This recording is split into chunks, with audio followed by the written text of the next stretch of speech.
दोस्तों, अगर आप न्याय के लिए लड़ रहे हो, अपने लिए न्याय चाहिए, कोई आपके साथ नाइंसाफ़ी हुई है और आप इंसाफ के लिए लड़ रहे हो, तो थोड़ा सा क्लैरिटी होना चाहिए कि आप कर क्या रहे हो, क्यों कर रहे हो और किस तरीके से आप अपने मंजिल पर पहुंच सकते हो। अब इस बात को लेके मैं दो चार ऐसे गंदे वाले आइडियाज़ हैं, स्टूपिड वाले आइडियाज़ हैं, वो आइडियाज़ को मैं हटाना चाहता हूँ। सबसे बड़ा आइडिया ये है कि मेरा कल्याण होगा और सबका कल्याण होगा, मेरे साथ में सबका कल्याण होगा। ये एक बहुत ही स्टूपिड सा आइडिया है। अगर आप एक जस्टिस सीकर हो, किसी तरह का इंसाफ चाहते हो, आप कोर्ट में गए हो या आप कोर्ट में नहीं भी गए हो, आप बिल्डर के साथ लड़ रहे हो, आपको अपने पैसे वापस चाहिए किसी बिल्डर कंपनी से या किसी कंपनी से, फॉर एग्जांपल क्लब महिंद्रा ने आपके पैसे ले रखे हैं और आप पैसे वापस चाहते हो या किसी तरह का जस्टिस चाहते हो, आपको हॉलीडेज़ नहीं मिले हैं, आप हॉलीडेज़ चाहते हो और आपको लगता है कि ये सही है, आपको मिलना चाहिए, ओके, यानी न्याय के हिसाब से आपको मिलना चाहिए, ये आप समझ के चल रहे हो, यानी you are a justice seeker, आप इंसाफ चाहते हो। तो आपका एक मेंटालिटी होता है, कई लोगों का मेंटालिटी होता है कि हम साथ मिलके इकट्ठे होके 50-100 लोगों को इकट्ठे करके, जो हमारे समदुखियाँ हैं, हमारे जैसे लोग हैं, उनको इकट्ठे करके एक एसोसिएशन फॉर्म करेंगे, एक व्हाट्सएप ग्रुप फॉर्म करेंगे और हम साथ में से पैसे इकट्ठे करेंगे और फिर हम लड़ेंगे, कोर्ट में जाएंगे या फिर मोर्चे करेंगे। तो ये जो आइडिया होता है थोड़े हद तक सही है, थोड़े हद तक इफ़ेक्टिव भी है, लेकिन काफ़ी हद तक ये एक मृग तृष्णा है, एक इल्यूजन, एक मिराज है जो आपको गुमराह कर देती है। तो मैं इस चीज़ के बारे में थोड़ा सा डिस्कस करना चाहता हूँ। दोस्तों, बचपन से हमें सिखाया गया है, united we stand, divided we fall. एकजुट होने से हमारी जीत होगी और अगर हम अलग अलग हो जाते हैं, हम डिवाइड हो जाते हैं तो हम हार जाते हैं। इस तरह के आइडियाज़ हमारे दिमाग में डाल दिए गए हैं, स्कूल टाइम से डाल दिए गए हैं। थोड़े हद तक इसमें सच्चाई है, लेकिन ये पूरा सच नहीं है, ये अर्ध सत्य है। एक और सत्य ये है कि जो पावर आपके पास है अकेले लड़ने में, वो पावर ग्रुप के पास नहीं होता है। और ग्रुप में लड़ने वाले लोग अपने खुद के पावर को सबोटाज कर लेते हैं, कम कर लेते हैं। ये कैसे, मैं आपको थोड़ा सा विस्तार में समझा रहा हूँ। जब लोग पीड़ित हैं, किसी चीज़ के पीड़ित हैं, बिल्डर के पीड़ित हैं, तो उनका एक पहला विचार ये होता है कि मैं अपने टाइप के समदुखिया लोगों को इकट्ठे करूं। क्यों? या इकट्ठे करूं मैं नहीं, जुड़ जाऊं। ऑलरेडी एक व्हाट्सएप ग्रुप होगा, मैं उसमें जुड़ जाता हूं। ऑलरेडी किसी ने कुछ कर लिया होगा, कोर्ट में गए होंगे या पुलिस के पास गए होंगे, चीटिंग कंप्लेंट्स किया होगा, मैं उनके साथ जुड़ जाऊंगा, ये आइडिया रहता है। अब ये आइडिया क्यों? मैं कहता हूं कि बड़ा लेज़ी थिंकिंग है ये आइडिया, ओके, लेज़ी थिंकिंग। आप ठीक से मेहनत नहीं करना चाहते हो, आप किसी और के साथ जुड़ जाना चाहते हो, एक बस में चढ़ जाना चाहते हो और फिर वो बस आपको अपने मंजिल तक पहुंचा देगी, ये टाइप का आइडिया है। आप खुद पैदल नहीं जाना चाहते हो, बस में चढ़ जाएंगे, फिर वो कोई ड्राइवर होगा, कोई कंडक्टर होगा और हम पैसेंजर बन के बैठ जाएंगे, टिकट के पैसे दे देंगे, हो जाएगा, हम मंजिल तक पहुंच जाएंगे। न्याय के लिए ये टाइप का आइडिया बहुत बकवास है, ऐसे नहीं होता है। न्याय के लिए आपको खुद अपने फैसले करने होते हैं और किसी और को कंडक्टर ड्राइवर बना के आप उनके बस में चढ़ जाओगे। कोई PIL कर रहा है, कोई कंज्यूमर कोर्ट में चला गया है, अब मैं उसके साथ जुड़ जाऊंगा, ये जो है एक डेंजरस एंड स्टूपिड आइडिया है। हाँ, इस हद तक सही है कि आप किसी व्हाट्सएप ग्रुप में जुड़ते हो तो आपको इन्फॉर्मेशन मिलता है, आपको पता चलता है कि अब तक क्या हुआ है, बिल्डर ने क्या क्या प्रॉमिसेस किए हैं, हो सकता है किसी और के साथ कोई लिखा पढ़ी चिट्ठी पत्री की होगी, कोई और इन्फॉर्मेशन मिलेगा आपको, या किसी ने कुछ सोचा होगा, किसी ने कुछ कहा होगा, ये सारा इन्फॉर्मेशन आपको मिल जाता है और ये अच्छा है, ये आपके लिए ज़रूरी है। तो इस हद तक व्हाट्सएप ग्रुप में ज्वाइन होना या किसी भी यानी ग्रुप में टाइप के एसोसिएशन वगैरह में ज्वाइन होना उस हद तक सही है, उस हद तक सही है। लेकिन होता क्या है, वो वहीं पे रुकता नहीं है। व्हाट्सएप ग्रुप में लोग अपने लीडर्स को चुन लेते हैं, या एडमिन जो होता है वो लीडर बन जाता है, या कुछ लोग उस ग्रुप के आगेवान बन जाते हैं, एक छोटा सा कमिटी फॉर्म हो जाता है। फिर जो कुछ भी करना है वो कमिटी को करना है, जो भी सोच रहे हैं वो कमिटी वाले सोच रहे हैं, इस तरह से कर दिया जाता है। अब इसमें होता क्या है, इसमें होता ये है कि एक तो बिल्डर या कोई भी कंपनी वाले जो लोग हैं जो आपका शोषण कर रहे हैं, जिनके खिलाफ आपका फाइट है, वो लोग भी व्हाट्सएप ग्रुप के अंदर ज्वाइन हो जाते हैं, या उसके आदमी लोग, बिल्डर के आदमी लोग या उनके चमचे व्हाट्सएप ग्रुप में आ जाते हैं या एसोसिएशन में आ जाते हैं, और फिर वो लीडरशिप रोल प्ले करते हैं। वेरी ऑफन दिस हैपन्स कि बिल्डर के ही चमचे लीडरशिप बन करते हैं। अब बिल्डर के चमचे लीडरशिप करेंगे तो आपको पता है कि आपको न्याय नहीं मिलने वाला है, वो आपको गुमराह करने निकलेंगे, और गुमराह करने निकलते हैं, गुमराह कर लेते हैं, सक्सेसफुली गुमराह कर लेते हैं, और आप फिर बहुत हेल्पलेस फील करते हो कि अरे हमारे ही आगेवान बिक गए या बिक रहे हैं, या फिर वो बिल्डर की बातों में आके टालम टोल कर रहे हैं, पोस्टपोन कर रहे हैं, कहते हैं अगले महीने में कुछ करेंगे, अगले साल कुछ करेंगे, बिल्डर बाहर गांव गया है, उसके साथ मीटिंग करना है, इसके साथ मीटिंग करना है, उधर मीटिंग करना है, लेकिन एक्शन नहीं होता है। मीटिंग करते रहते हैं, हर 2-3 महीने मीटिंग करते रहते हैं, अपडेट लेते रहते हैं, कुछ ना कुछ इस टाइप का एश्योरेंस बिल्डर दे देता है कि देखो भाई तुम हमें 2 लाख रुपए और दे दो और फिर हम तुमको कुछ ना कुछ करके देंगे, और फिर कमिटी या वो लोग डिसाइड कर लेते हैं हाँ ऐसे ही करते हैं, जो बिल्डर कह रहे हैं वो सही है। इससे होता क्या है कि आपको न्याय नहीं मिलता है। आपको अगर अपने पैसे वापस चाहिए थे या आपको पोजीशन चाहिए, तो आप सक्सेसफुली बिल्डर के ऊपर कोई प्रेशर नहीं डाल रहे हो, बिल्डर ने आप लोगों के ग्रुप को कैप्चर कर लिया है। ये टाइप का सिचुएशन बहुत होता है। ग्रुप के अंदर शामिल होने के बाद भी अपने इंडिविजुअलिटी को मेंटेन करना चाहिए, ये मैं हमेशा कहता हूँ। लोगों के लिए बहुत मुश्किल हो जाता है इंडिविजुअलिटी मेंटेन करना, वो इसलिए क्योंकि उनके ऊपर प्रेशर्स आते हैं। देखो हम सब लोगों ने तय किया था, तो अब तुम अलग कुछ नहीं कर सकते हो। हमने तय किया है कि हम रेरा में जाएंगे, तुम कंज्यूमर कोर्ट में अकेले नहीं जाओगे। हमने तय किया है कि बिल्डर के साथ मीटिंग होगा, तुम अगर कुछ और करते हो, केस करते हो या वीडियो बनाते हो, किसी टाइप का पब्लिसिटी कर रहे हो, तो तुम सबको हार्म कर रहे हो। अब तुम सबको हार्म कर रहे हो, तुम हम लोगों को हानि पहुंचा रहे हो, हमारे ग्रुप को, हमारे एसोसिएशन को हानि पहुंचा रहे हो। ये टाइप से प्रेशर्स आते हैं आपके ऊपर, पॉलिटिकल टाइप के प्रेशर हो जाता है। It's a political pressure.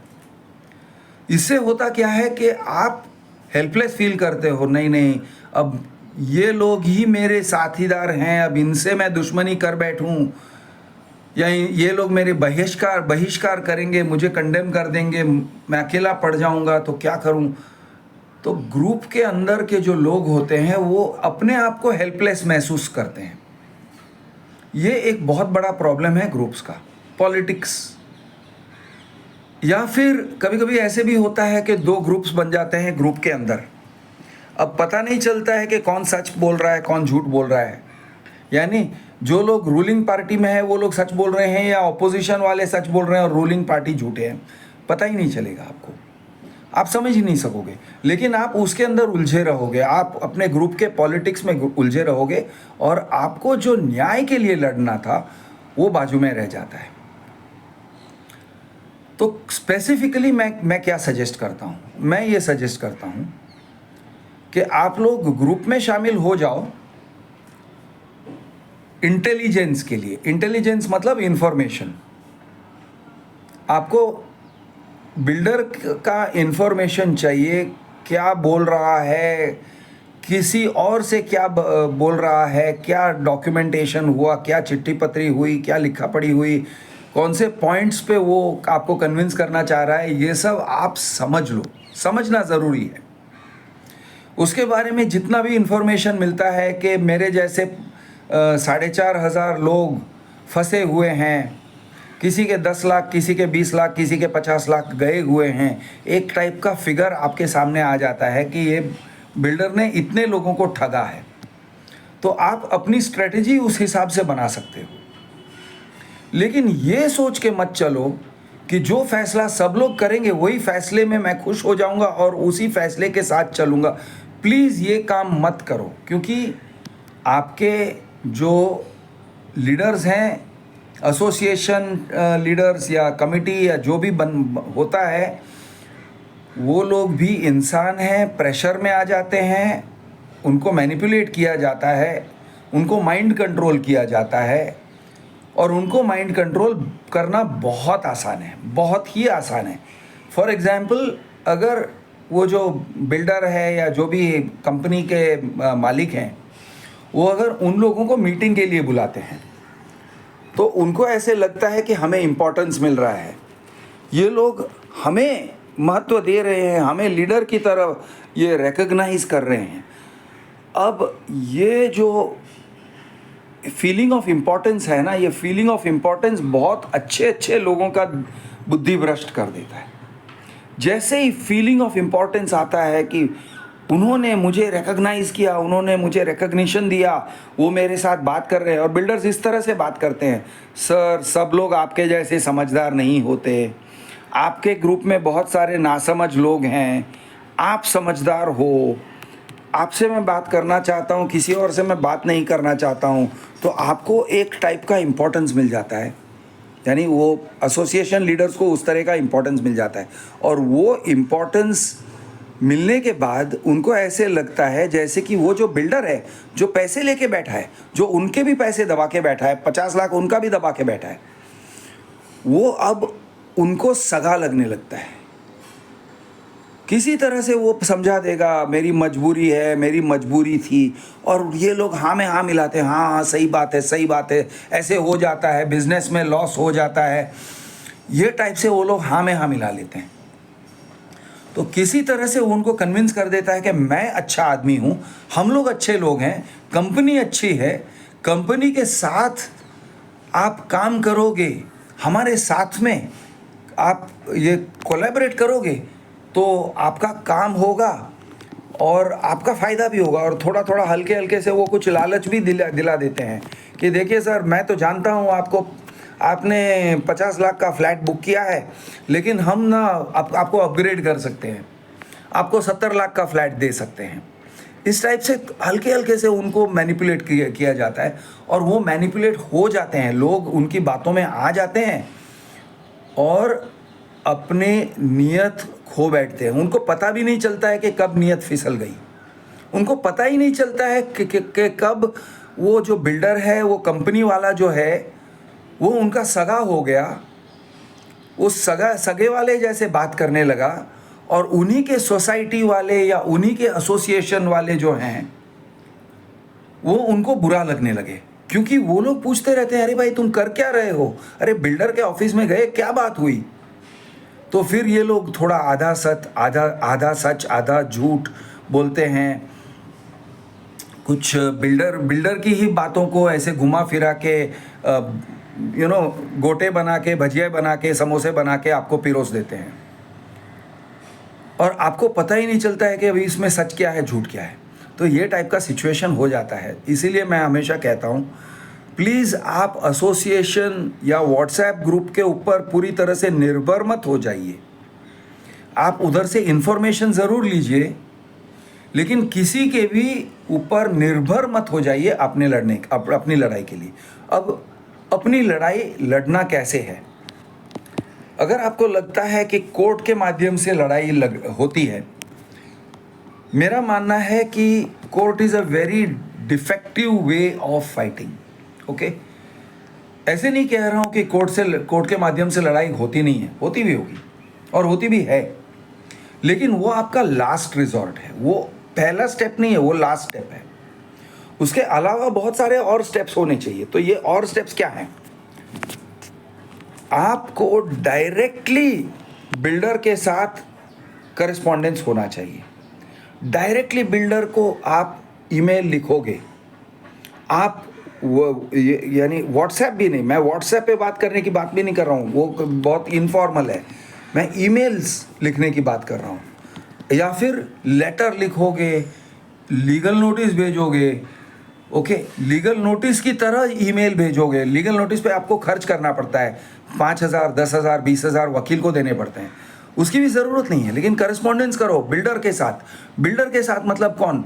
CRM के साथ नहीं, सेल्स ऑफिस के साथ नहीं, या बिल्डर या किसी कंपनी के साथ आप जब ये करस्पॉन्डेंस कर रहे हो, सेल्स ऑफिस से करस्पॉन्डेंस करके संतुष्ट मत रहो।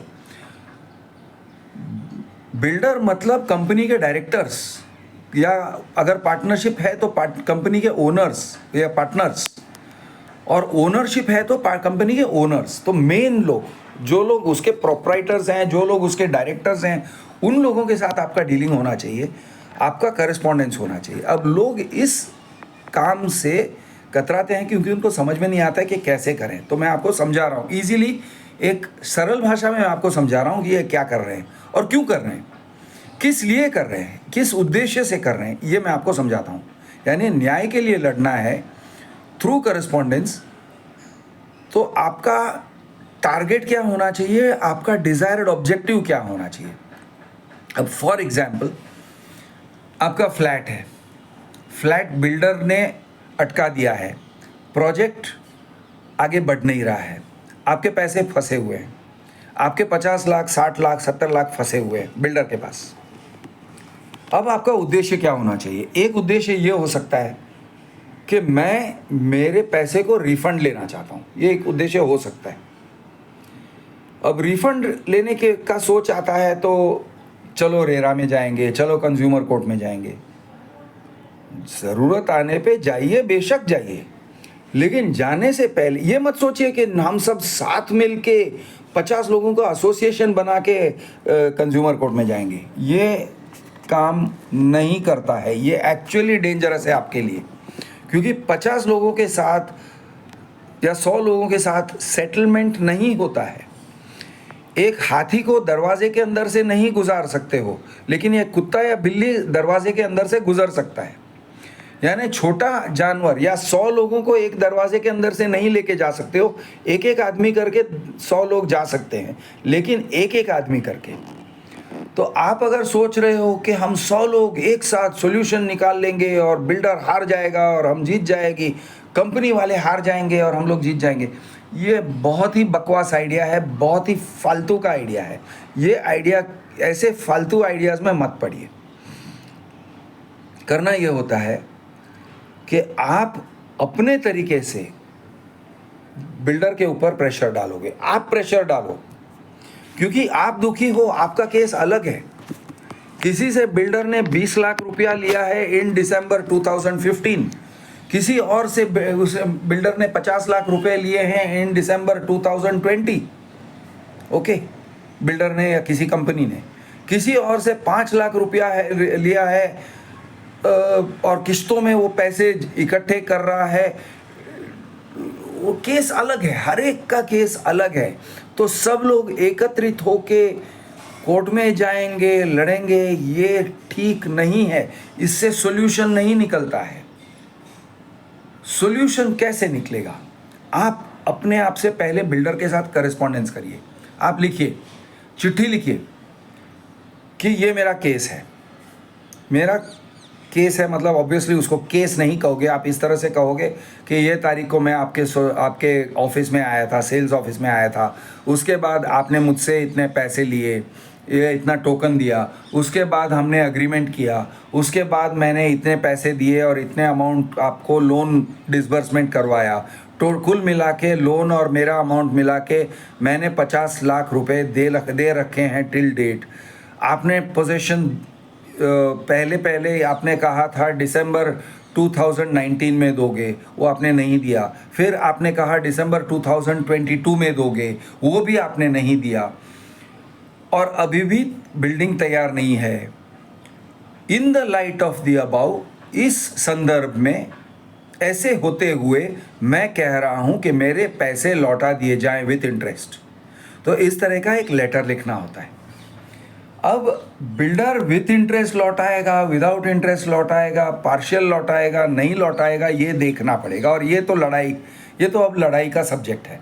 आप कितना लड़ोगे, जिस तरह से लड़ोगे, और बिल्डर का क्या पोजीशन है, क्या वो उस पोजीशन में है कि वो आपका फ्लैट खरीद ले, आप ही से खरीद ले, या कैंसिलेशन डीड कर ले, ये सब एक topic of discussion and debate होता है उसके साथ में, बिल्डर के साथ। Negotiation, it is a topic of negotiation. अब नेगोशिएशन टेबल पे लाना है बिल्डर को टेबल पे नेगोशिएशन टेबल पे लाना है। आप अपनी ज़रूरत लेके जाओगे बिल्डर के पास, तो बिल्डर को कोई ज़रूरत नहीं है आपके साथ टेबल पे बैठने को। आप इस तरह से सिचुएशन खड़ा करो कि बिल्डर आपके साथ टेबल पे बैठना चाहता है। अब ये कैसे, मैं मेरा तरीका समझा रहा हूँ। पहले आप करेस्पॉन्डेंस करोगे, उसका जवाब उसने दिया तो दिया, नहीं दिया तो चलेगा। जैसे भी हो आप उसके साथ करेस्पॉन्डेंस करोगे कि आपने मेरे इतने पैसे ले रखे हैं और ये हुआ है और आपने मुझे मेरा फ्लैट दिया नहीं है, या जो भी आपका केस है। मैं बिल्डर का अज्यूम कर रहा हूँ, लेकिन किसी और टाइप का केस हो सकता है, लैंड का केस हो सकता है, ठीक है, कॉन्ट्रैक्टर की बात हो सकती है, इंटीरियर डिज़ाइनर वाली बात हो सकती है, कुछ भी हो सकता है। मैं बिल्डर वाला एक एग्जांपल दे रहा हूँ कि भाई तुमने मुझे पोजीशन नहीं दिया है और ये सिचुएशन है, ये टाइप का करेस्पॉन्डेंस करोगे। अब ये करेस्पॉन्डेंस करने का उद्देश्य क्या है? To bring the facts on record in one email और वन लेटर। ये सारे को इकट्ठा करना है, एकत्रित करना है। क्यों? आप लड़ने के लिए सामान तैयार कर रहे हो भाई, आप लड़ने के, झगड़ा करने के सामान तैयार कर रहे हो, बल्कि मैं ये कहूँगा आप झगड़े का प्रोसेस शुरू कर रहे हो। अब ये झगड़ा क्या होता है, झगड़ा क्यों? देखिए, लड़ना ऐसे होता है कि किसी भी लड़ाई में आप ज़रा कॉमन सेंस लगा के देखोगे ना, तो लड़ाई ऐसे होती है कि कोर्ट में जाने से पहले डिस्प्यूट होना ज़रूरी है। आप कोर्ट में डिस्प्यूट के बिना तो नहीं पहुंच सकते हो। कोर्ट पूछेंगे डिस्प्यूट क्या है, तो डिस्प्यूट को क्लियरली लिखावट में लाना ज़रूरी है। लिखावट में कैसे लाते हो? इस तरीके से लाते हो। इसमें मैं आपको गाइड करता हूँ, यानी मैं हूँ आपका झगड़ा कंसल्टेंट। मैं आपको झगड़े में एडवाइस कर रहा हूँ, झगड़ा किस तरह से कंडक्ट होता है जिससे आपके रिकॉर्ड्स हों, और ये रिकॉर्ड्स को लेके शायद आप कोर्ट में जाओगे। शायद। अब शायद क्यों? शायद इसलिए क्योंकि अगर सेटलमेंट हो जाता है, अगर बिल्डर देखता है कि आपका केस स्ट्रॉन्ग हो रहा है और आप आगे चल के कोर्ट में जा सकते हो और उसको शर्मिंदगी हो सकती है और वो मामले को अब रखड़ा नहीं सकता है, कंफ्यूज नहीं कर सकता है, आपने उसके भागने के रास्ते बंद कर दिए हैं करस्पॉन्डेंस के माध्यम से, तो हो सकता है कि वो आपके साथ सेटलमेंट करने पे आ जाएगा। अगर उसने नहीं किया तो फिर अगला कदम मैं कहूँगा भाई वीडियो बनाओ। अब वीडियो कैसे बनाओ? पहले तो सिर्फ छोटा सा वीडियो, ये कहो कि मेरा सो एंड सो बिल्डर के साथ डिस्प्यूट है। डिस्प्यूट मतलब झगड़ा है। आप उसको फ्रॉड नहीं कहोगे, चोर नहीं कहोगे, चीटर नहीं कहोगे, सिर्फ ये कहोगे मेरा उसके साथ डिस्प्यूट है, मेरा उसके साथ अनबन है, ओके, डिफरेंस ऑफ ओपिनियन है। किस मामले को लेके?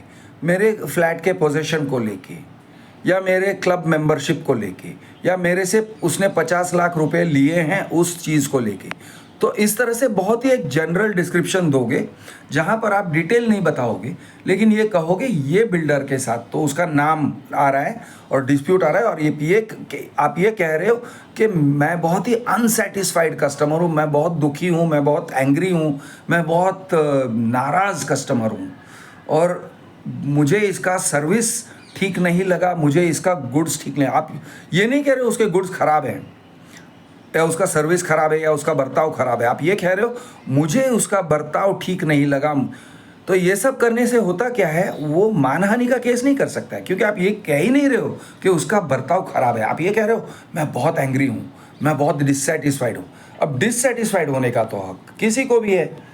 दुनिया के बेस्ट मिठाई वाले का मिठाई खा के भी मैं डिससेटिस्फाइड तो हो सकता हूँ कि भाई इसके जो जलेबी खाए ना, ये जलेबी खा के मैं बहुत डिससेटिस्फाइड हूँ, ये कहने का राइट तो किसी के पास भी है। मैं बहुत नाराज़ हूँ, अरे मैं बहुत ही दुखी हूँ कि मैंने ये खाया, मुझे अफसोस हो रहा है। आप ये टाइप के फ्रेजेस यूज़ करो, तो ये होगा पहला सिग्नल। अब दूसरा सिग्नल ये होगा, दूसरा अगर ये सिग्नल पे फर्स्ट तो ईमेल से अगर वो मान जाता है, टेबल पे आ जाता है तो बहुत बढ़िया।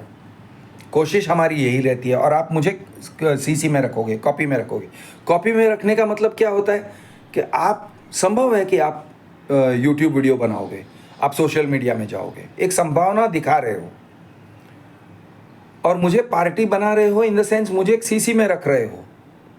तो अगर वो संभाल लेता है, उस समय आपको बुलाकर आपके साथ डीलिंग करके आपके पैसे लौटा के या जो भी है आपको सेटिस्फाई कर देता है, आपको किसी तरह का, मैं तो कहूँगा भाई उसके झूठे वादों पे मत जाना। संभालो कि वो आपके साथ सेटलमेंट पे आ रहा है तो वो सेटलमेंट कुछ सॉलिड होना चाहिए। चलो मैं आपका इंटरेस्ट माफ़ कर देता हूँ, या चलो मैं आपको लिखित में दे रहा हूँ कि ये तारीख तक मैं आपके पैसे लौटा दूंगा। पार्शियल ही सही, फुल अमाउंट मिले ना मिले, पार्शियल अमाउंट देने की बात करता है। मैं कहूँगा ठीक है, एक बार ले लो, उसके बाद झगड़ा चालू रखेंगे। लेकिन वो अगर सिर्फ प्रॉमिसेस दे रहा है, सिर्फ वादे दे रहा है और आप वादे से सेटिस्फाई हो जाते हो, मैं तो आपसे कहूँगा भाई ये गलत कर रहे हो। प्रॉमिसेस से सेटिस्फाई नहीं करने का होता है, एक्शन से सेटिस्फाई होना चाहिए कि वो कुछ एक्शन ले रहा है, स्पेसिफिक एक्शन। चलो घर का पोजीशन दे दिया, चलो भाई तो डिस्प्यूट ख़त्म करो, झगड़ा ख़त्म करो। नहीं तो झगड़ा चालू रखो। झगड़ा चालू रखो कैसे? अगर वो छोटे वीडियो के बाद अगर वो नहीं मानता है तो मैं कहूँगा बड़ा वाला वीडियो बनाओ, फुल नरेशन करो। अब ये वीडियो आप पूरा नरेट करोगे, किस तरह से उन्होंने सेल्स ऑफिस में बुलाया था, किस तरह उन्होंने आपको गुमराह किया था, क्या कह के उन्होंने फ्लैट बेचा, फिर बाद में आपको क्या पता चला, एरिया में कितना डिस्क्रिपेंसी है, अमाउंट कितना, उन्होंने बोला था 50 लाख का फ्लैट है और फिर उन्होंने आपसे 55 ले लिया या 55 का डिमांड रखा। ये टाइप के बहुत सारे जो डिस्क्रिपेंसीज हैं मैं कहूँगा आप सामने रखो। और ये सारे आप जो वीडियो बनाओगे वो मैं उनको भेजता हूँ, 6 दिन का समय देता हूँ कि भाई देखो ये आपके बारे में मिस्टर संजय ने ये वीडियो बना के भेजा है, मुझे भेजा है, मैं पब्लिश करने जा रहा हूँ 6 दिन के बाद। ऑलरेडी अपलोड हो गया मेरे चैनल पे, अभी सिर्फ पब्लिश करना बाकी है, यानी पब्लिक के लिए वो चालू करना बाकी है। ये कह के मैं उसको भेज देता हूँ। आपको कुछ कहना है तो कह दो। अब वो कुछ भी कहता है, अगर लीगल नोटिस भेजेगा तो मैं लीगल नोटिस पब्लिश कर दूंगा। अगर वो कहता है ये सच नहीं है तो मैं उस चीज़ को वीडियो में जोड़ के पब्लिश कर दूंगा। लेकिन ये उनको हेल्प नहीं होता है, ऐसे करने से बिल्डर को हेल्प नहीं होता है, क्योंकि उसके बारे में कंट्रोवर्सी हो जाती है। तो वो प्रेफर करेगा कि आपके साथ सॉर्ट आउट करे, और आपके साथ सॉर्ट आउट करे, ऐसे नहीं कि सबके साथ सॉर्ट आउट करे। आपका अगर मामला 20 लाख 50 लाख का है, आप अकेले के साथ सॉर्ट आउट करना उसके लिए इजी है। आप अगर कहते हो नहीं नहीं मेरे साथ नहीं, सबके साथ, आपने 100 लोगों को ठगा है, 100 लोगों के साथ सॉर्ट आउट करो, 100 लोगों को सेटिस्फाई कर दो, उनके पैसे लौटा दो, ये तो होने वाला काम नहीं है। क्योंकि 50 लाख 50 करोड़ हो जाएंगे अगर 100 लोगों को देने हैं तो। उसके पास शायद 50 करोड़ है भी नहीं, उसके साथ 50 लाख भी नहीं होगा, उसके साथ अगर 40 लाख है, फ्री है, वो 40 लाख में आपके साथ सेटलमेंट करेगा। उसके बाद वो 40 लाख ले लो और फिर उसके बाकी बचे 10 लाख के लिए लड़ो। बाद में उसके पास 10 लाख की फैसिलिटी आ जाएगी, हो सकता है वो 10 लाख भी दे देगा। तो इस तरह से लड़ा जाता है, इंडिविजुअल बन के लड़ा जाता है। अकेले आप अपने लिए लड़ सकते हो। अब ऑफ कोर्स आपके साथ में जो लोग हैं, जो आपके समदुखिया हैं, जिनके भी पैसे गए हुए हैं, वो कहेंगे देखो देखो इसने सेटलमेंट कर लिया। ऑफ कोर्स आपने सेटलमेंट कर लिया क्योंकि आप लड़ रहे थे, आप अपने हक के लिए लड़ रहे थे, एज एन इंडिविजुअल लड़ रहे थे। वो लोग अपने हक के लिए नहीं लड़ रहे थे, वो लोग ग्रुप में खड़े थे, भेड़ चाल चल रहे थे। तो आपका राइट ज़्यादा है कि नहीं? मैं टाइटैनिक का एग्जाम्पल देके समझाता हूँ। ऐसा है, अगर कोई कहता है कि टाइटैनिक डूब रहा है, अब टाइटैनिक में से हम सब, टाइटैनिक जहाज़ के बारे में तो आप जानते ही हो, जो डूब गया था नॉर्थ अटलांटिक में। तो टाइटैनिक जहाज़ डूब रहा है और जो लाइफ बोट्स हैं, जो नाव हैं, उसमें सब लोग बैठ जाएंगे तब नाव निकलेंगे, तो फिर भाई सब के सब जो टाइटैनिक में है, सब के सब लोग डूबने वाले हैं। आपको ये सोचना चाहिए मैं अपनी जान बचा के निकलूं।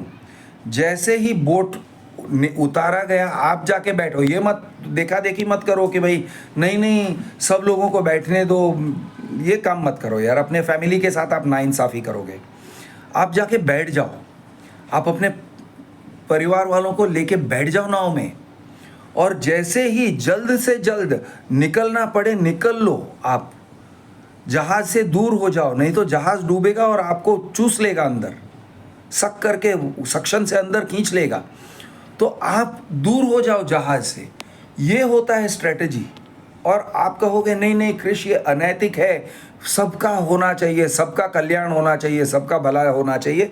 मैं कहता हूँ दोस्तों, दुनिया ऐसे नहीं चलती है। दुनिया जिस तरह से बनाई गई है, जिस तरह से चलती है, उसी तरह से चलती है।